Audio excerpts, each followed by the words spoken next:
Hello and welcome to session 25 of my Pillars of Eternity Lorethrough. At the end of last session, I said that I wanted to examine the map in a little bit more detail. The reason I said that is because we read an item description of a piece of clothing from the Ixamital Plains, and looking at this now, I realize that the Ixamital Plains aren't even on the map that's included in the guidebook. This is just what's called the Eastern Reach of the Pillars of Eternity world Aora. And you'll see that Ixamital is not on this at all. Ixamital would be somewhere up in this direction. It's northeast of the penitential regency of Raed Saris, which we'll get into shortly. But I just wanted to point that out, that it is I think it's like a kind of farming community, it's not really a nation or anything. They are a long-lasting region of the world, the Ixamital Plains. Mostly, I believe, Orlan and Dwarven. I'll have to look that up to be double sure of that. But they're mostly farmers, and they just want to kind of stay there and be farmers, basically. They have no imperial dreams like the Adra Empire or the Valian Republics or anything like that. They don't want to expand their reach. They just kind of want to be on their own and farm. And I wanted to make sure I pointed that out at the beginning because that was the whole reason I wanted to look at the map, and of course it's not even here.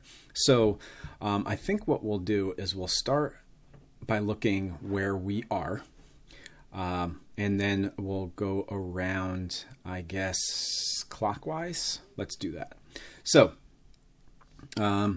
we are currently, our character anyway, Bjartur, is in Defiance Bay, which is right there. You'll see there's a kind of inlet here, which makes it very useful for ships that are coming in, for trading, for those kinds of things. This is where the Adra Empire set up their main city in the Deerwood. At the time, it was called, I believe, New Dunrid, but now it is called Defiance Bay after the War of Defiance. But that's where we are right now. And if we examine it a little more closely, then we'll see some other places that we've been. Here is the Gilded Vale, which is the town, the first major town that we went to that had the tree of hanging people. We talked to the Animancer, the hanging Animancer in the tree, and we gained our Watcher abilities. Here we have Cadnua, which is where our home is. Here, you'll see Stormwall Gorge. We have not actually been to Stormwall Gorge yet, but we have unlocked it on the map. Same thing with Deerford.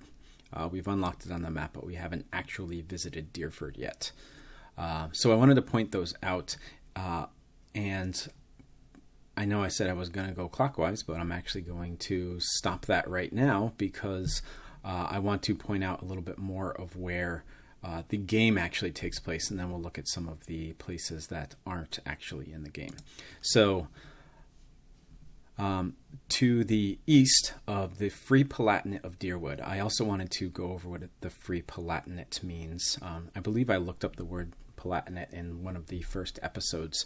But what that means, a Palatinate is basically a area that has its own governing systems, its own governor, or whatever you want to call it, its own leaders, but they are still technically under the rule of a emperor or a king elsewhere.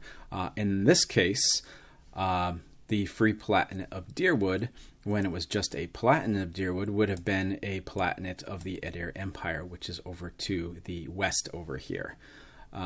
But after the War of Defiance, they gained their freedom from the Adra Empire and are now the Free Palatinate of Deerwood. So they govern themselves right now, and the Emperor of the Adra Empire does not have the kind of power he once did over the people of the Deerwood. And then if we go a little bit further east here, we see the Tribes of Erglanfath, which is where Act 3 of the game takes place. Act 3 and 4, maybe. I think there's 4 acts. The main town is called Twin Elms. We don't have access to it yet, but it is on our in-game map. There is also a place called Solace Vale and Midwood. I don't remember if we get to go to these places or not, but I want to point them out here. We also have the Court of Bowing Ashes, and it looks like Daryl's Will. I'm having trouble reading it right here. But we see here that these are the tribes of Air Glanfath. This is where a majority of the Glanfathans come from, the people who are adamant about protecting the Ingwithan ruins from the Adiran Empire invaders as they see them. And I think it's also important to point out here that I want to make sure I take note of this word tribes here, because I think when we talk, even in our actual world history, especially being American, I'm thinking about the indigenous people here who lived here before European settlers came over and just kind of took over. We talk about the indigenous people here as kind of like a collective, almost like they were the indigenous people and that's who they are. And when we do that, we are not paying proper respect. We are not taking into account the entire story, because they weren't. They were several different tribes, like I think hundreds of different tribes. I could be wrong about that number, but dozens at least. And they had their own cultures, their own stories, and each of them was a little bit different. Some things I'm sure carried over from one tribe to another, but they were not just one kind of collective group of people. And when we talk about indigenous peoples in countries, we often do that. And we see that happening here as well in the world of Eora. They talk about Glanfathans as if they are one type of people. But here, they are the tribes of Air Glanfath. They are, a number of different cultures, a number of different values. They don't all stand for the same thing. And I think that that's important to point out, because I feel like the people of the Deerwood treat Glanfathans as we in the real world treat indigenous populations of countries that were basically taken over hundreds, maybe thousands of years ago even. And we are going to explore some of these different tribes when we get into the act where we visit the Twin Elms and everything. So hopefully you want to hear a little bit more about the different kinds of Glanfathans when we get there.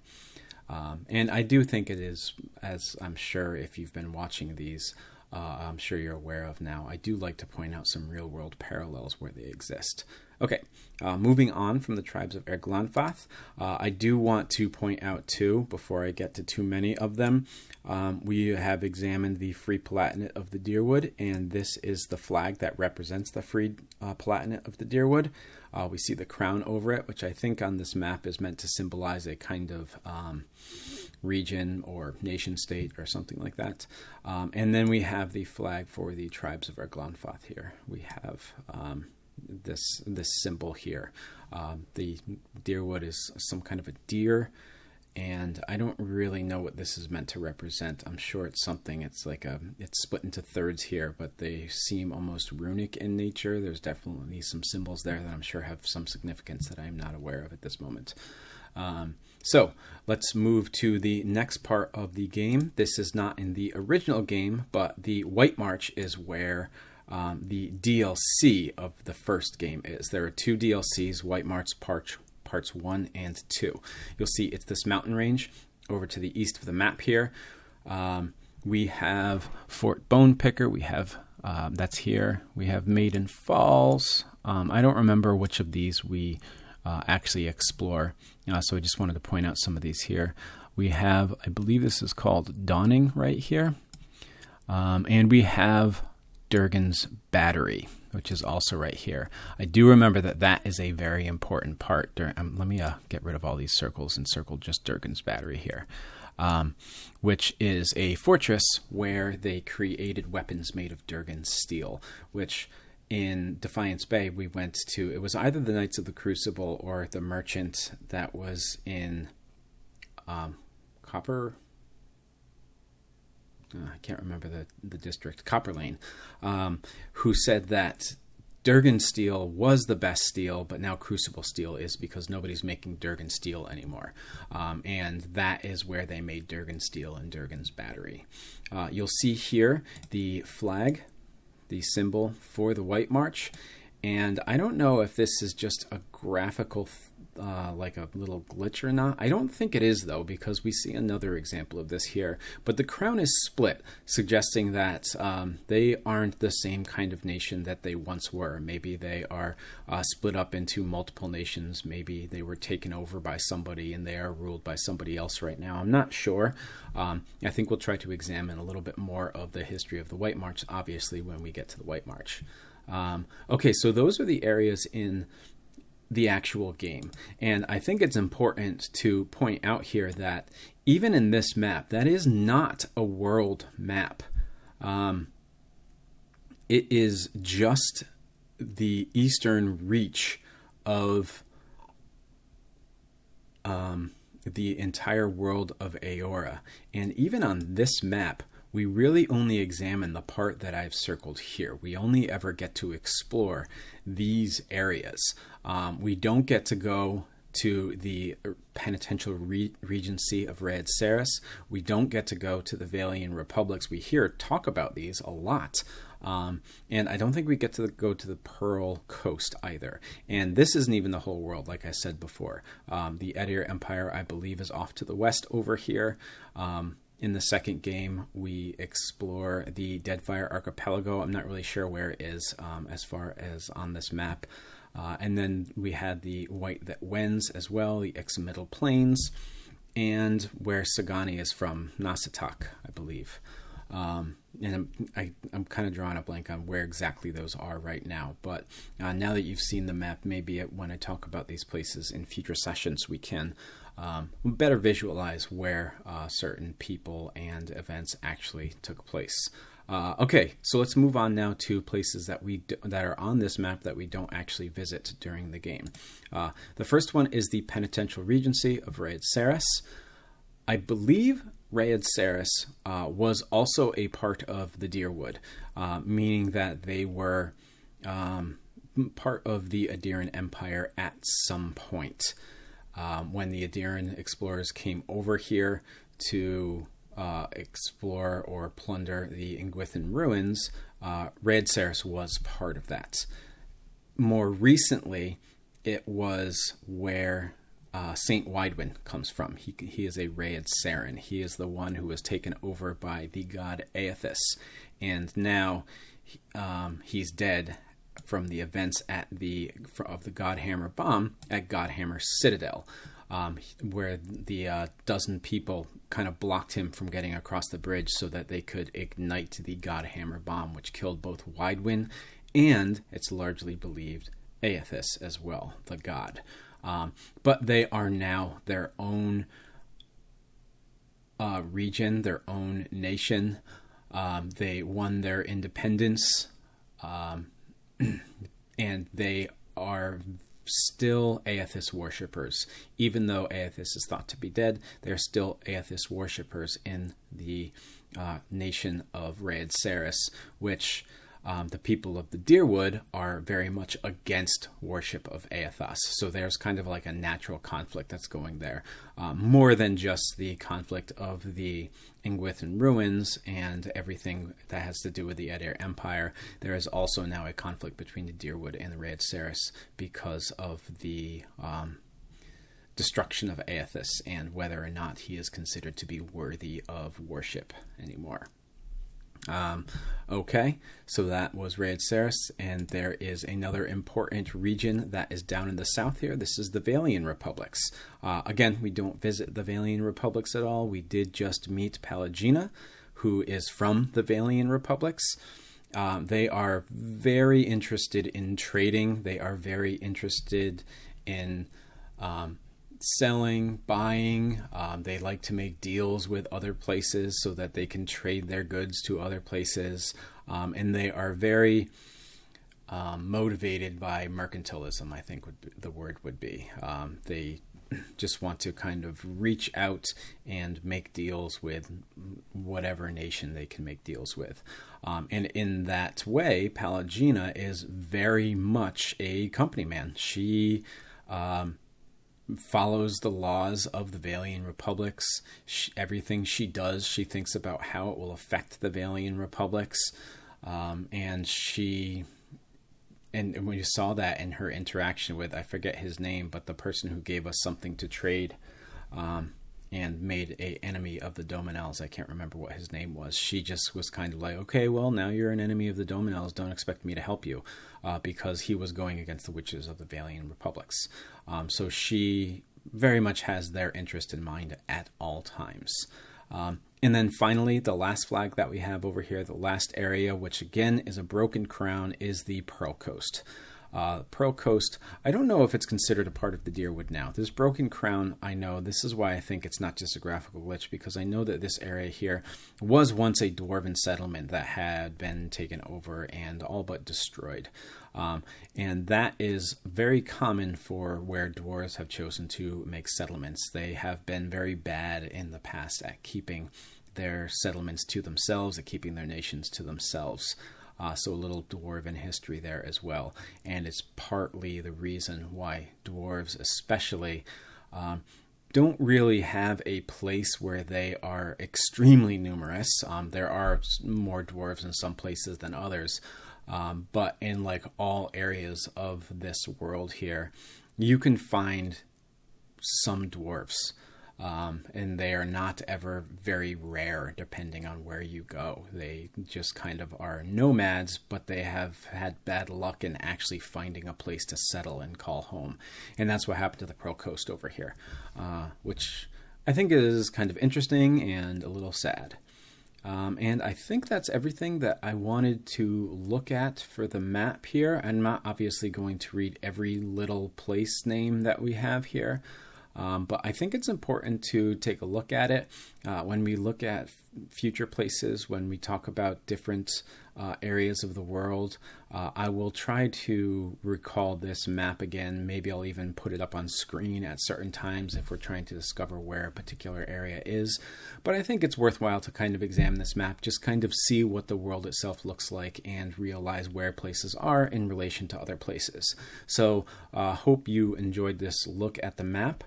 The next thing that I wanted to go over was the importance of Adra. We've kind of been skirting around it for quite a while now, so I wanted to actually look at that in a little bit more detail.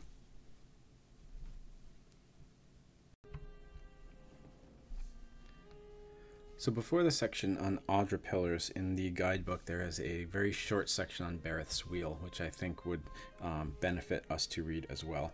So let's take a look at Bereth's Wheel here. After the soul's temporary respite beyond, their caretaking god delivers a set of instructions. The soul is tasked with finding a new beginning on Eora and acting on the will of its creator over the span of the next lifetime. The widely accepted notion that everyone carries in him or herself a seed of divine command is the pillar supporting organized religion. A balance struck between free will and the world-steering intentions of the gods offers hope to Eora is progressing toward an ultimate goal, even if the details are unknowable in their design. Others believe that reincarnation is governed by the manipulation of karmic self-interest, and that leading a good life of piety and resourcefulness will guarantee a more favorable life during the next turning of the wheel. So even in a world where souls are unequivocally real, there is still a little bit of disagreement on what they actually do and what they are for. So one of these notions here is that whoever the soul followed in their lifetime, that God would then have a say into the next body that person goes into. Kind of like whispering instructions for that person to kind of like move forward their own desires and their own needs, the gods' desires and needs. Or it seems like some kind of a karmic thing, where if you lead a good life, then your soul will inhabit something good the next time around. And bad would be if you led a bad life, then it would inhabit something bad the next time around. And that is related a little bit to these Adra pillars. So now this is the entry on Adra pillars. Adra is a hard, shell-like substance featured prominently in the remotest regions of the Dyrwood and Erglanfath. It reaches from deep beneath the ground in the shape of massive, organic-looking pillars that branch out in striking patterns. Some outcroppings have developed on such a scale that Glenfathans integrated them into more elaborate and eccentric features of their architecture. The foundations of the Adra-built structures reach impossibly deep into the earth, and much about their nature or construction is lost. Plenty of Adra buildings are still in operation in that part of the world, such as the Tower on Heritage Hill, Ter Noenth. We haven't gone to Heritage Hill yet, but that is interesting. I'll have to keep an eye out for that when we get there. For the Adra building that is still in operation. Defiance Bay, where Dyrwoodens fought the last battle for independence, is shielded from the sea by ancient Adra levee that predates the Dyrwooden colony by millennia. And we see that here when we look at the map. This is the, what does it call it? A ancient Adra levee. And we actually see example of the Adra here. We can see it kind of growing up out of the ground. It's the green tinted stuff here. Moving on, since Adra has a root or vine-like pattern in its structure, popular theory holds that it grew into pattern centuries or millennia ago. Before I move on to this next page here, because this is the start of the sentence that goes on to the next page, I do want to point out that some Glenfathans, it says it integrated them into more elaborate and eccentric features of their architecture, and we can actually see that on the top of this page here. You can see examples of how Adra is incorporated into, seems like doorways and pillars and those kinds of things. The Adra, I believe, in this would be the kind of stuff that's glowing bluish or grayish, or not grayish, greenish on the different pieces of architecture here. Okay, moving on. Whether its growth has stopped or simply progresses too gradually to measure is a topic of some discussion. The strangest property of Adra is its powerful soul affinity. Watchers and animancers have observed Adra storing the souls of the departed as a bottomless spirit well. Popular theory suggests that Adra is tied to the soul's process of reincarnation, but how exactly is unknown. Adir and royalty have ceremonial relationship to the pillars. The scepter of the Fairkening, the first king, is topped by an egg-shaped stone of Adra, which is said to contain the souls of ancient chieftains. That's why whoever is the current king is always called the first king, because it's that same soul. Prior to the death, the king or queen enters the Ina Siktrua, pearl sepulchres, a circle of standing Adra stones that binds the souls of royalty together. The self-replenishing confederacy of souls is utilized as a spiritual advisor to future kings, though the meaning of their advice is often debatable. Living Adra is a healthy green color, often marbled with bright copper, where the pillar meets the earth. To some, it glows faintly under the moonlight. Dead Adra is not as vibrant, though hardly diminished in its sturdiness. White Adra is an anomaly or defect found in living pillars. Instead of building construction, semi-precious white Adra is integrated into decorative jewelry or scrimshaw. So a lot of different uses of Adra here. It talks about when it's living, it's the green color. It is not as vibrant later, but it seems to always be just as sturdy, even if it's not living Adra. And I think because we're reading about Adra, it would also benefit us to read a little bit about Adra's importance to animancy. So when we read about animancy, I said that there were several different methods, there were several different things that people tried in their experiments on soul energy, and this is under the section labeled Magnetic Field Manipulation. The affinity of copper and Adra to soul energy has been a topic of deep interest to those invested in treatment. Brackenbury Sanitarium has a long history of enlisting explorers and archaeologists to chart the locations of copper deposits across Dyrwood and Erglanfath in hopes of capitalizing on what might be geologically useful properties of certain regions. As such, the Brackenbury Sanitarium is situated at the juncture of several converging ley lines, making it an ideal location for study. So the location of the sanitarium was not just like a random where people found a good place that it could fit. It was there because of its conjunction with several ley lines of copper.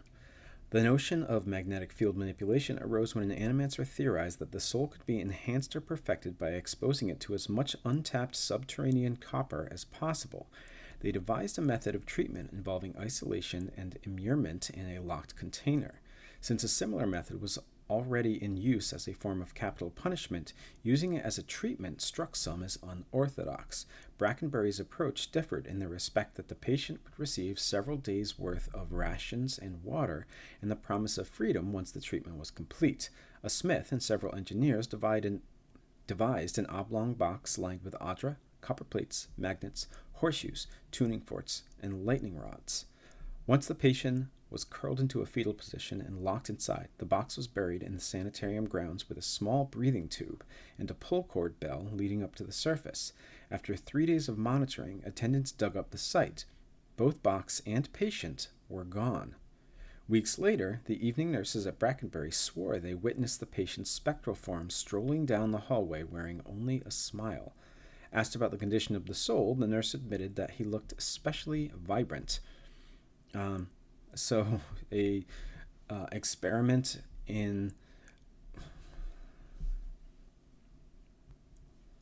strengthening a soul seemed to result in the death of the patient, but in the enhancement of the soul like it was supposed to. So I guess you could say it worked, although the patient died. The soul was especially healthy. So because of Adra's ability to kind of house souls, I don't know if that's the right word, but it can kind of contain soul energy. It has been used in a lot of animancy experiments to try and strengthen the soul, to just learn about what the soul is capable of. So I think all of these things are very extrinsically linked to each other. Adra, animancy, and the wheel and souls, Bareth's wheel and souls. Okay, so that was a lot of simple lore discussion without any playing the game. So let's get to that part of it.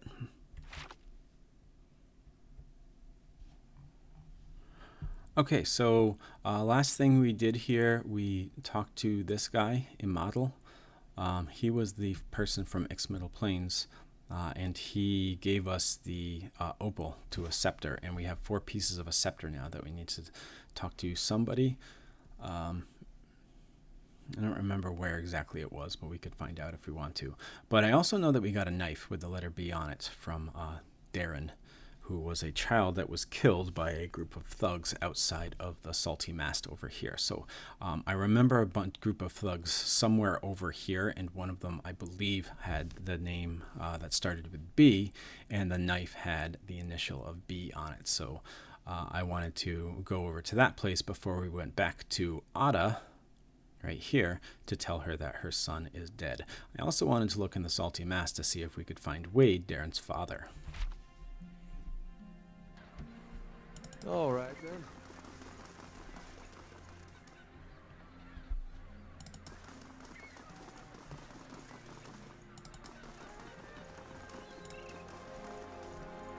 Yeah, bragging.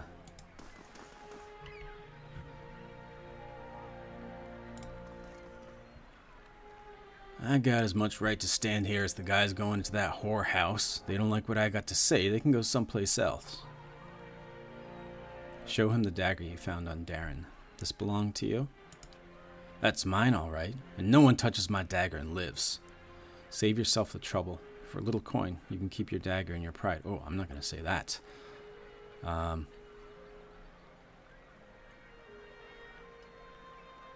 So yeah, I'm just going to attack him. I'd like to see you try.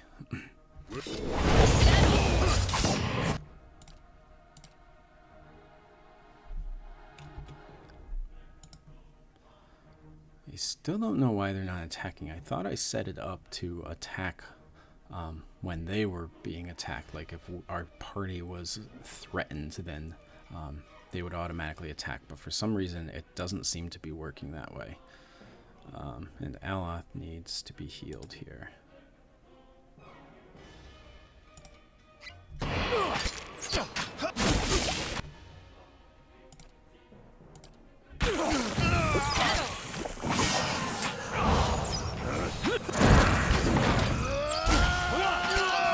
Leave it to me!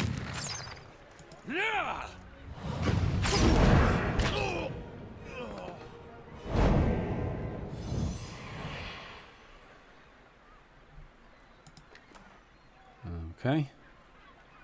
Didn't give it any kind of quest update or anything like that.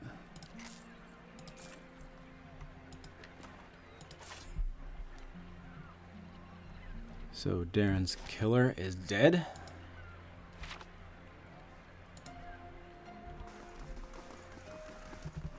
Before I go back to Adra, I want to see if we can find the father, Wade.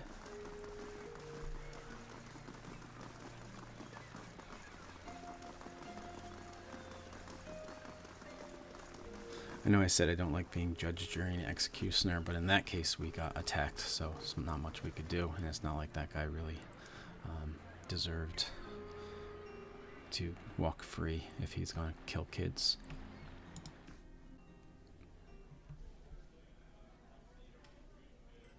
Yep, here he is. Can a man drink in peace? Tap Wade on the shoulder. His eyes are filled with shame and self-loathing. What do you want from me? Your son is dead. Darren was defending one of the women here from a couple of thugs. Wade seems to stare through you. My boy died while I was here? Man, how long had he been here? For days? Adra, my wife. She always said I'd come to no good, but I never thought...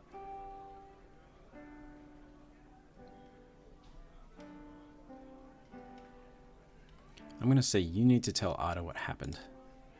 What's the use? It's over. Our son is dead. She'll never have me back.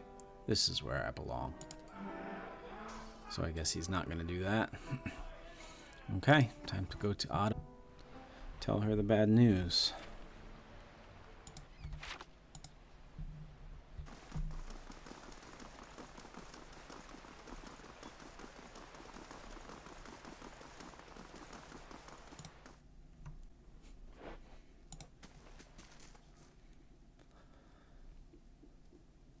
Let's see, what am I going to say?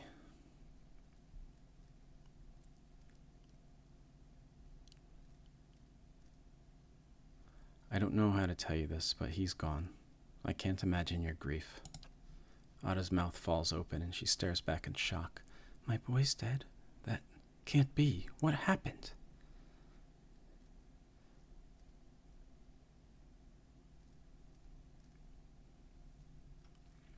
Darren was defending one of the prostitutes from a couple of thugs. He was very brave, and you should be proud. She sobs and quickly brings a hand to her mouth. Her eyes are bright with tears. Gods, how could this make it any better? I would never have let my boy die for one of those women, and yet, she chokes into her sleeve. I can only pray the gods will be kinder to him in the next life. Maybe there's hope for one of my children. After several seconds, she closes her eyes and swallows. I suppose it's better to know the truth than to keep wondering. Thank you, at least, for bringing me answers. Here, take these. I've been saving several keepsakes for Darren one day, but he won't need them now, and I doubt I'll have another child to pass them on to. About the... Did I get an item? I got a fine dagger and a minor ring of protection and some experience in gold. So she said she doubts she'll be having any children. One, because I'm sure she doesn't want to see Wade anymore. And two, remember this cradle over here has her baby in it, which was Hollowborn. And I think we found out that Wade had actually killed it at some point. I could be wrong about that, though.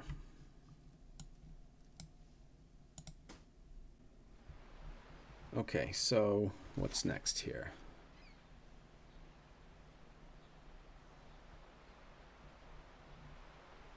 First of all, let's rest. The Curse of Cold Clay added. I'm going to assign Pallegina there. Oh. First I want to read it. All across the Eastern Reach, people are being buried in graveyards and returning to the dead as vampires. Examination by locals has revealed that animancers had tampered with several grave sites prior to the burial. Local lords have released bounties for the capture of whoever is responsible. Unfortunately, the rapid spread of events leads many to believe that a group, not a single individual, is behind the experiments. So I'm going to send Pallegina out to help out there.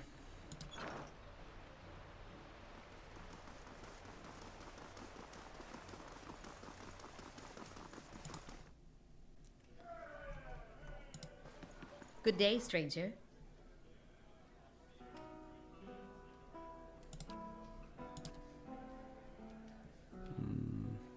Let's do this one.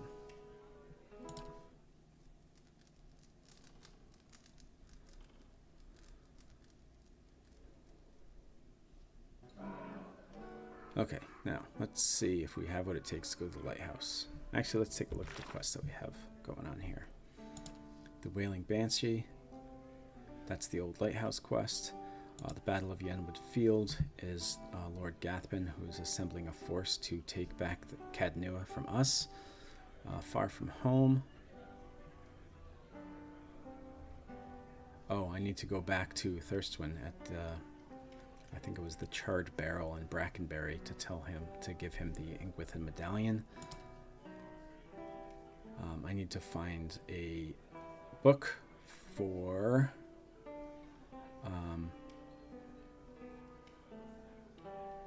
Nedden, an Animancer. Commander Cleaver wants me to help create the Forge Knights. Child of the Five Sons. Oh, that's a Pallegina quest. Cinders of Faith is Durin's quest. 2-story job. This is the one who was planning to rob Lord Raymont. AD probably means one of the Dominels was planning to do that. We killed a bunch of the thieves. That's a Sagani quest. The Master Below is the Endless Paths of Cadnua. That's underneath my keep. Kana also has a quest down there. Oh, this is the Durin's quest, and then Fragments of a Scattered Faith is Adair's quest. So, what is the Cinders of Faith? Firga, tranquil ardent of Magran, has had her faith shaken by the Hollowborn crisis in Defiance Bay. As a result, she's been unable to keep the city's sacred fires lit. They're a symbol of triumph. So I have to go... Firga saw visions of a cave at a place with multicolored pools and a rising waterfall. She believes something there would restore her face, but she also believes something else there would try to kill her. So we're trying to help her keep the fires lit for Magran. That's what that is. Okay, so let's see if we have what it takes to go to the lighthouse. Last time we went there, there was a number of shades that... while we were able to defeat them, it wasn't easy, so we might want to come back there a little bit later, but let's see.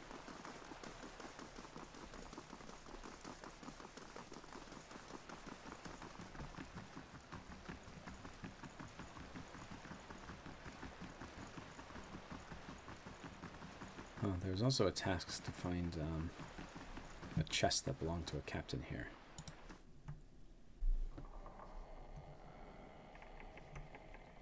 Light, flame, and sound. I remember to go in the scouting mode this time.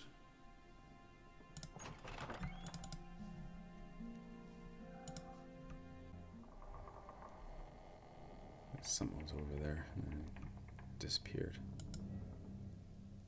Yep.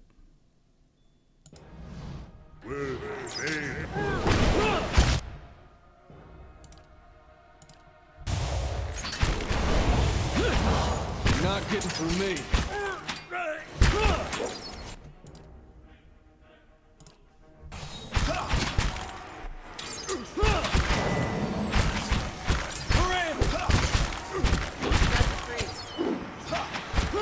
just so many of them. Okay, yeah, I'm going to come back here later. All right, then. Where to next?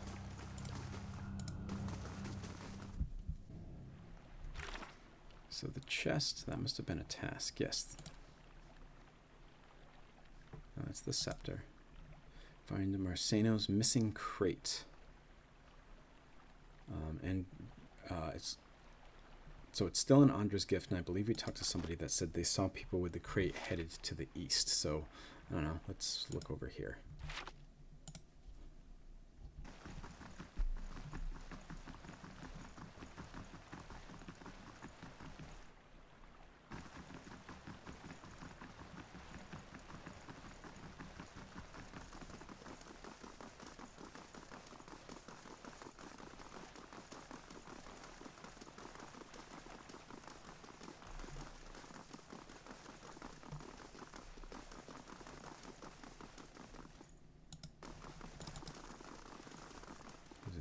Person over here. Kerned.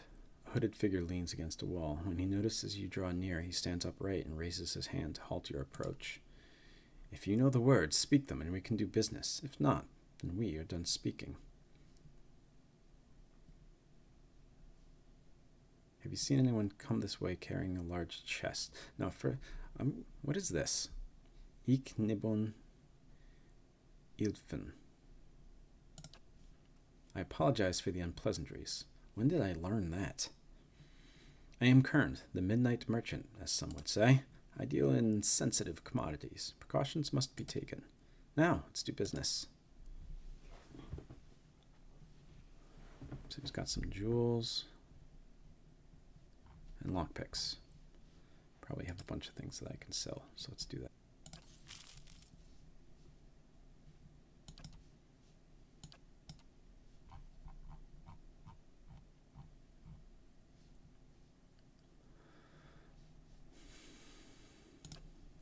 I wonder if I can ask him about, have you seen anyone come this way carrying a large chest? That depends. Have you come carrying copper? He's gotta pay him, huh? Pay 200 copper. The coins disappear from your hand. They went south along the pier. I don't know if we had to do that or not, but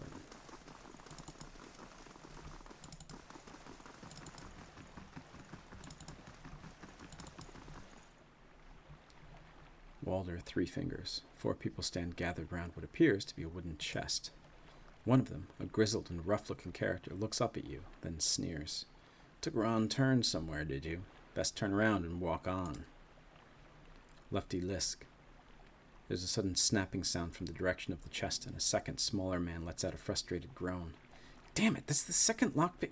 He looks up at you and stills. Oh. Walder, 3 fingers. Walder rolls his eyes, then turns to you. You walked down your last pier. These people just attacking me.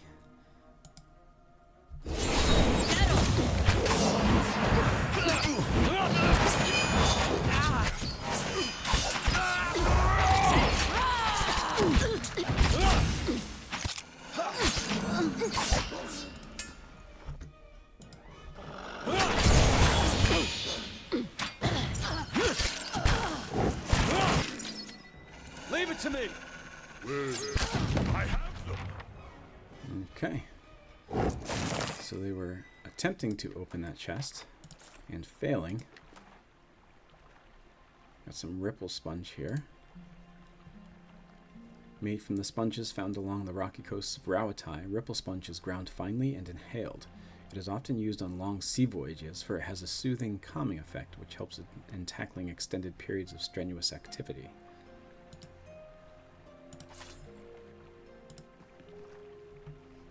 The sea chest bears a large embossed sigil of a ship and the word Fortunero beneath it in gilded letters. It's held shut by a heavy brass padlock. Take the sea chest.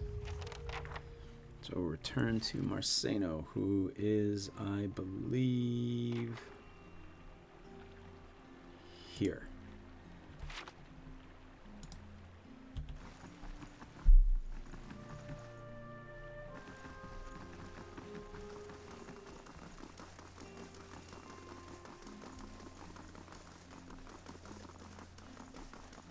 after this, we'll go back to Thirstwind at the charred barrel. And let him know that we got his Ingwithan medallion, so he can return to his tribe.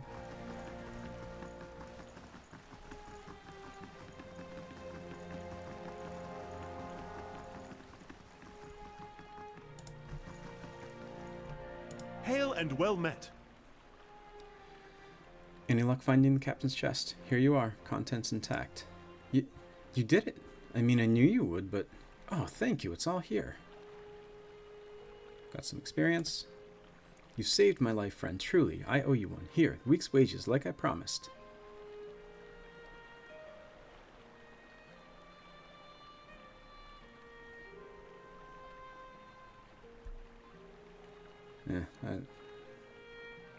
I'll just say glad to help. And I was thinking maybe I would let him keep his money, but yeah, I'm just going to say glad to help. Especially since I had to pay $200 to figure out where that was. Okay, that one's completed. Time to head to Brackenberry. Tell Thirstwind. He won't be working with Cyril anymore because we paid her enough so that she could go and make a new life for herself. I'm sure some of the patrons of the Salty Mast will be unhappy about that, but I'm happy for her. Look at you two up there.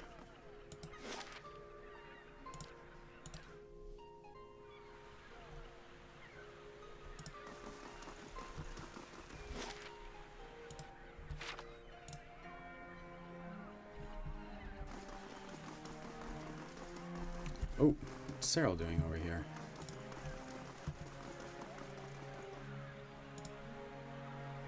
You should have seen the looks on these nobles' faces when I moved in. Oh, nice. She got a place in Brackenberry. Good for her.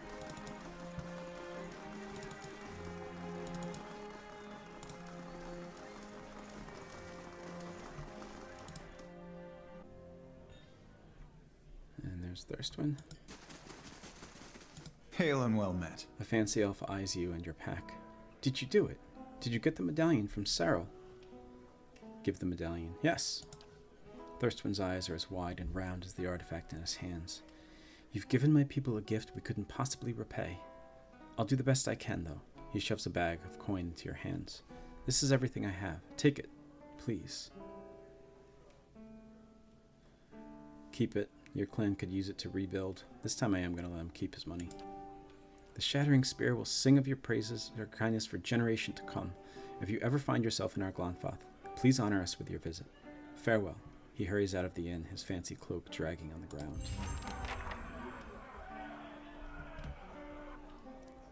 Give a little bit back from all of the stuff that the Adir Empire has plundered from the Glanfathan people in the Ingwithan ruins. Okay, what's next?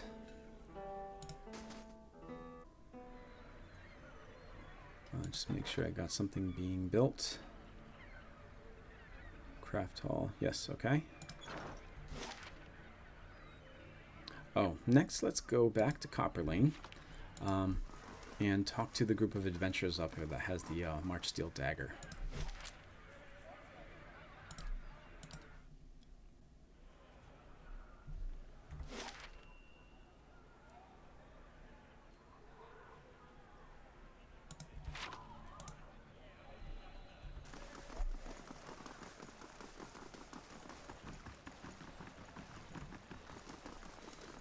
That kid Gordy wanted that, and we learned that the group of adventurers here had it. Still don't know if it's a great idea to let a kid have a knife like that, but let's at least see the quest through.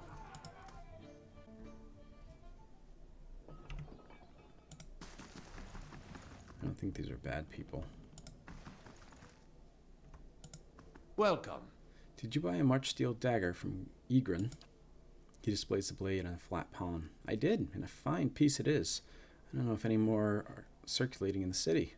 Outside the steel in the Crucible Keep, of course. I was trying to get it for a kid named Gordy. He blinks and kicks his feet off the table. A kid? This isn't a toy, you know. Get him a wooden sword. Key, the Orlan woman, leans over and punches his arm. Come on, Weeksel. If our friend is willing to pay, what's the harm? Plenty, actually, says Weeksel. That kid'll probably poke his eye out. Besides, I plan to use the dagger. Definitely not going to attack him. How much would it take for you to change your mind? He turns the blade in the light, admiring it. Seeing as how there's a sudden demand for this one, 100 pawns seems fair.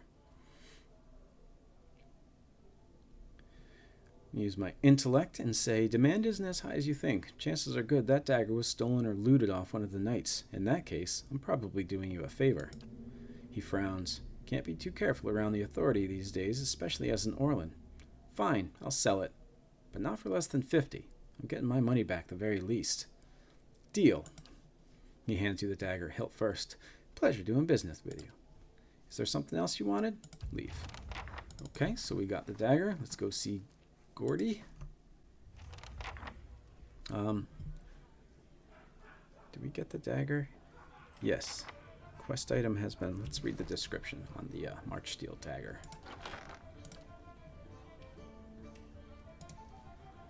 This dagger is of fine make. The steel is strong and even, tapering to a razor-sharp blade. The seal on the pommel marks this as a weapon forged by the Crucible Knights. So this is the March Steel. This is the steel that people say is now the best, now that they're not making any weapons out of Durgan steel anymore.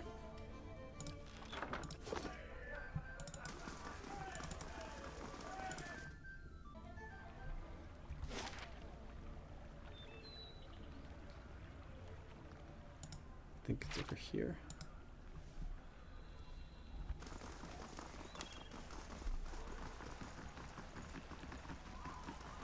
Yeah, here he is. All right, Gordy. Gordy bounces on the pavement. Did you get it? Do you have the dagger? Can I see it?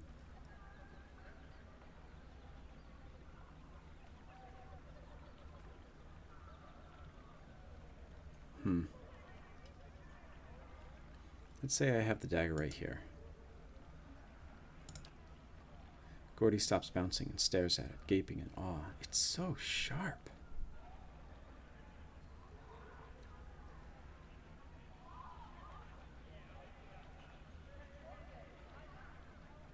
Okay, so I guess I have to give it to him now. But I'll use my survival to say to slowly hold out the dagger, pommel first. Listen first. When you're not using it, keep it sheathed, or it will rust. Don't show it off, or someone's going to take it away from you, or worse. It's a weapon, not a toy. Understand? Gordy's hand trembles as he restrains himself from snatching the dagger away. He nods, holding the dagger in its sheath. I'll take good care of it. I promise. So about that secret. Gordy puts his hand to his mouth and whispers loudly. I saw one of the actors hide something under a loose stone near the theater. Probably nothing as good as March Steel dagger, though. Thank you for telling me, Gordy. Bye. Hope that kid doesn't end up killing himself with the dagger I just gave him. Alright, so... have we really been in this area here? I don't know if we have been.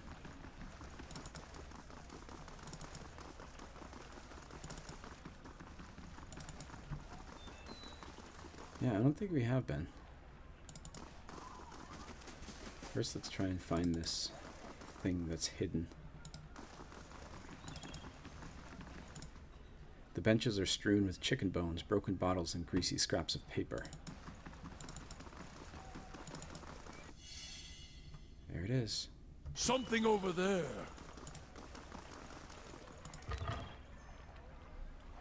Oaken scarab figurine. This wooden beetle has had lifelike detail carefully burned into the carved shell. Tiny barbs are etched into its legs, and its folded wings bear mazy patterns. So this one summons 3 wood beetles, once per rest. Gotta put some of Bjarter's stuff into the stash. And then we got some blackson and some amethyst. Nice. Alright, so let's take some of these things, put them into the stash.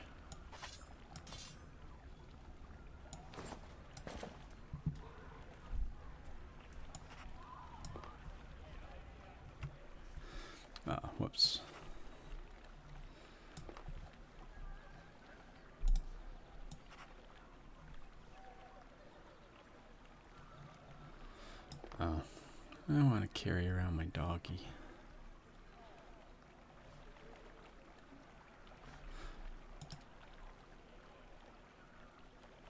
Oh wait, it goes in the quick items. Okay. I thought I had to choose there. I was about to get mad at the game. Okay. This can go in there.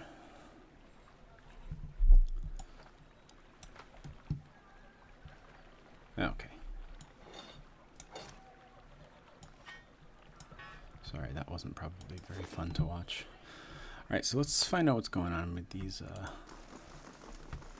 actors and actresses. Talk to Lumdala here. Lumdala, the statuesque woman, has a gaze that could cut stone. She turns her chiseled cheekbones to the sky and favors you with a look of acknowledgement. Her eyes shimmer under silvered eyeshadow in a razor-precise line of kohl. Kohl. Before you can speak, she throws her hand up in dramatic fashion. Well met, friend. Autographs after the performance, please. Great art requires great concentration, and greatness is respected from the Revel of Stars. What do you do? That depends entirely on the demands of the role. She lays a slender hand on her chest. I am the pallid knight, the widow of the wood, and the warrior queen Moja. The CG is pronounced like the DG and edge, so Queen Moja. All at different times. To live a different life each day is a glorious thing indeed, my friend. I suppose I can spare a moment for a fan. What is the Revel of Stars? We are the finest theater troupe in the city. We believe that the best art is immersive and true to life. She looks at the amphitheater with a rapturous expression. We stage our performances right here in Copper Lane for the edification of all. I love that she said she can spare a moment for a fan, and then we ask her what her troupe is even. Does the Revel of Stars take in many new members? But of course, good drama is a balm to the soul, and we wish to offer a true theatrical experience to as many as possible. What kind of members do you take? We'll take in the new and old, the tall and small, the experienced and inexperienced, whoever is best suited to fulfill a role to the utmost. How long do you keep members? As long as they are able to satisfy the demands of their roles. She smooths a wayward strand of hair. True acting can be a grueling process, so some last longer than others. Like to ask something else? Very well, if you happen to know any aspiring thespians, please send them my way. Her lips stretched to a hungry smile. We always have a place for novices. Farewell. Kadal, can't talk right now. Okay. So not much to do there. Let's go to the Scrivener's Dormitory. We have to ask about the theories of Pengram. And we might as well do that while we're here.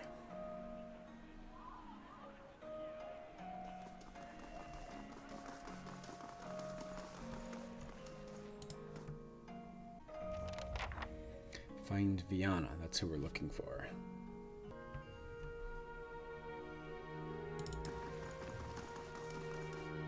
Corin.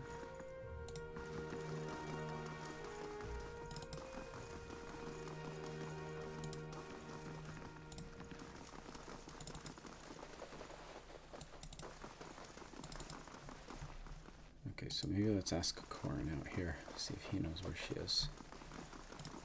Well met, friend. I'm looking for Viana.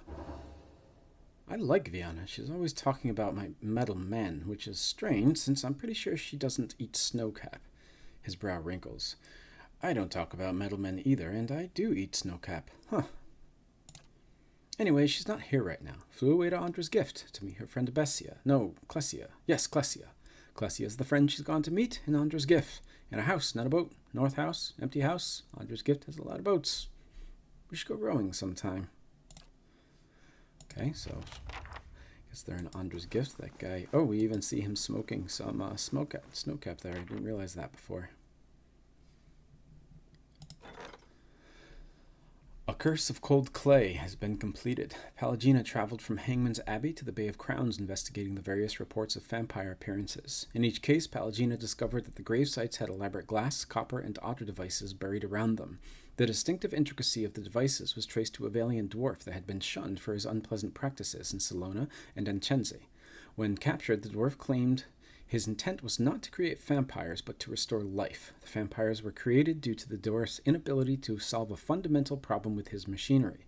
The incredible frequency of the dwarf's activity was not due to co-conspirators, but rather his extensive use of drugs that kept him awake and frantic for days on end. Once confronted, the dwarf put up no fight and allowed himself to be taken into custody. When Pallegina left him, he was awaiting trial in Telenir.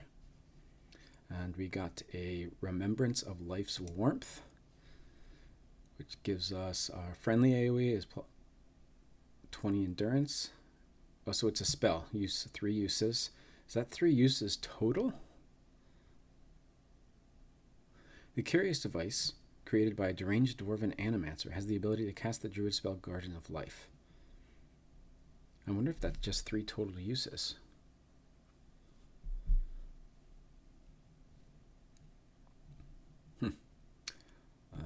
Okay.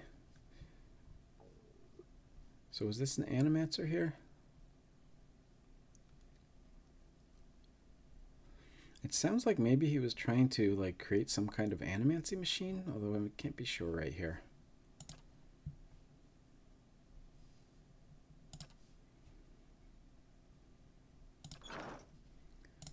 Okay, so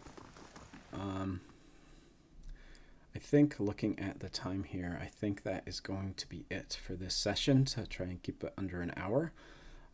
So thank you for watching. If you have been watching, please, again, as always, feel free to comment, like, subscribe, those kinds of things.